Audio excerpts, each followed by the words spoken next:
साधु संगरे शास्त्र श्रवण द्वारा शास्त्र वाक्य जे विश्वास दृढ़ विश्वास कहुए श्रद्धा प्रथम कथा श्रद्धा तापर हूँ तद साधु संग श्रद्धा लभी जीव करे सद्गुरु विचार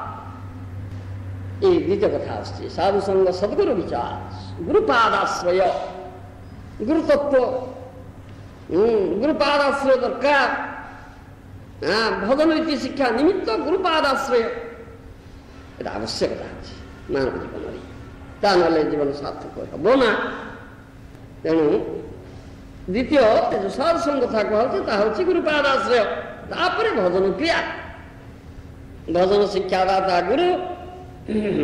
भजन उपदेश देवे सुखी भजन शिक्षादाता गुरु भजन उपदेश देवे भजन क्रिया गुरु साधुगण उपदेश क्रमे श्रवण कीर्तनादि रूप भजन यह तृतीय कथा चतुर्थ आसूची अनर्थ निवृत्ति भजन कले गुरुवानुगत्ये आद श्रद्धा तद साधु संगोथ भजन क्रिया तद अनर्थ निवृत्ति तापर कथा हूँ अनर्थ निवृत्ति गुरुवानुगत्ये भजन कले अनर्थ निवृत्ति हम अनर्थ निवृत्ति जे पर्यंत न होइछि से पर्यंत तुम कौन उन्नति परमार्थिक मार्ग हम ना जुए थे नाना अनर्थ है भाई तेणु अनर्थ हूँ आमर चतुर्विध अनर्थ चार प्रकार अनर्थ जान कौन बोलो हाँ हाँ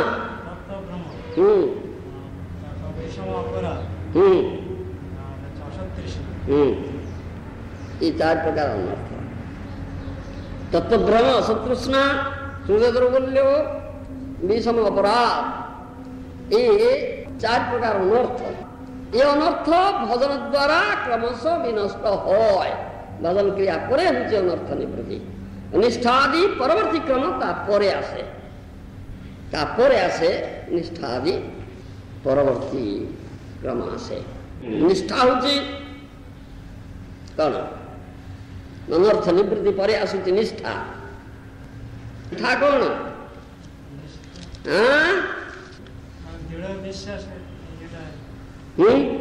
बोलो कौन निष्ठा किरे वैकांतिक चित्त विक्षेप शून्य निरंतर भजन होची निष्ठा चित्त विक्षेप नहीं no oscillation of the mind चित्त विक्षेप शून्य निरंतर भजन होची निष्ठा अनर्थ निवृत्ति हासिले निष्ठा निष्ठा होते उपजय प्रेमी तरंग से कथा निष्ठा होते उपजय प्रेम तरंग एक निष्ठा निष्ठा पर कथा होची कौन रुचि निष्ठार प्रवृत्ति क्रम आसूची रुचि रुचि माने कौन कौन तात्पर्य रुचि कहले कौन बुझुछ हाँ ता पर कथा आसी आसक्ति रुचि पर कथा आसक्ति अच्छी रुचि डाकी हाँ के तो गंडी मुंड मन को खंजिकी कथा कहले हम महाजन मैंने आचार्य मैंने जहाँ कहते से पदांक अनुसरण कर कथा कहले मन को खंजिकी कथा ये कह जाए ना रुचि हूँ बुद्धिपूर्वक भजन रे भजनीय विषय रे अभिलाष है रुचि मन रखुच खाली शुणुच एकांत बाहर कर किसी मन रखुच नोट कर हाँ कड़े आमसा कर बुद्धिपूर्वक भजन रे भजनीय विषय रे अभिलाष रुचि तापर कथा हूँ आसक्ति आसक्ति की हाँ हाँ भजन रे भजनीय विषय स्वाभाविक रुचि जीवर स्वरूप है कृष्ण नित्य दास जीवर स्वरूप स्वाभाविक जिनस आसपर हम भाव भावर प्रेम उत्पन्न अतिशय सौभाग्यशाली व्यक्ति चित्तरे ए नव प्रेम उदित है जहाँकर चित्तरे प्रेम उदित है तांकर मुद्रा अर्थात आचार व्यवहार शास्त्र विधि अत्यंत दुर्बोध्य वैष्णव क्रिया मुद्रा विज्ञान बुझाय ये कथा शेष कथा हूँ प्रेम तेरे जो अनर्थ निवृत्ति चारि प्रकार अनर्थ आम रहा असतृष्णा हृदय दुर्बल्य समय अपराध स्वरूप भ्रम तत्व भ्रम ये प्रत्येक पुणी चार चार प्रकार अच्छे प्रत्येक चार चार प्रकार असतृष्णा चारि प्रकार कौन जानी हाँ कौन के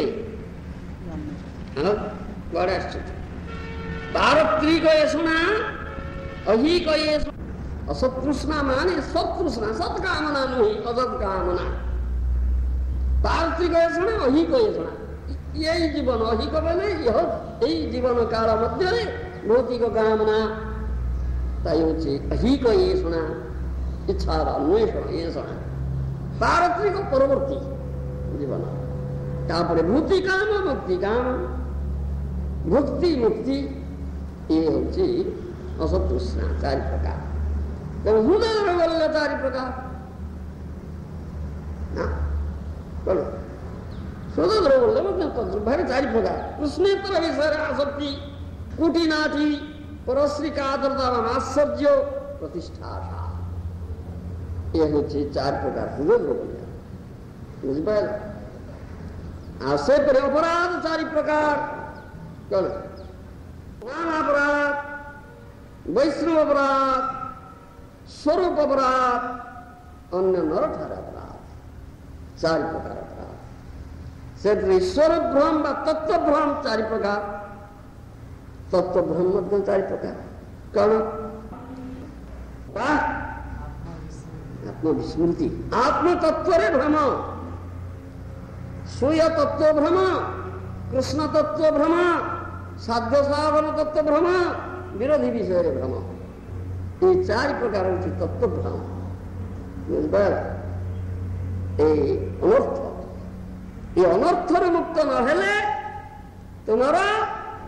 आसवना निष्ठा आसवना निरंतर विक्षेप शून्य निरंतर भजन हवना से होनी नाम एक दिगे मन एक दिगे फ्री नाम है मन चित्त विक्षेप निरंतर निष्ठा शून्य बहु अनर्थ रही अनर्थ निवृत्ति न हेले भजन निष्ठा आसवना तेणु परवर्ती उन्नति तुम हब ना कि बुझिपार ये सब कथा गुड़ा काम तेणु ये केवल श्रवण भागवत श्रवण ही दृढ़ विश्वास सहकारे उपयुक्त प्रामाणिक अधिकारी जदि तुम्हें भागवत श्रवण कर प्रतिदिन नित्य भागवत सेवया ताहले सब लाभ बुझिपार अनर्थ उपशम हो पार नचेत अनर्थ उपशम हम ना ये बड़ गुरुत्वपूर्ण कथा ताहले तुम्हें आई विषय जिज्ञासा मनोवृत्ति रखा दरकार विनय सहकारे जिज्ञासा करने पड़ो भगवान आविन्न प्रकार अवतार लीला ये सब कथा ये तत्व भ्रम अनर्थता दूर हो तत्व ज्ञान लाभ ता ना हो पार।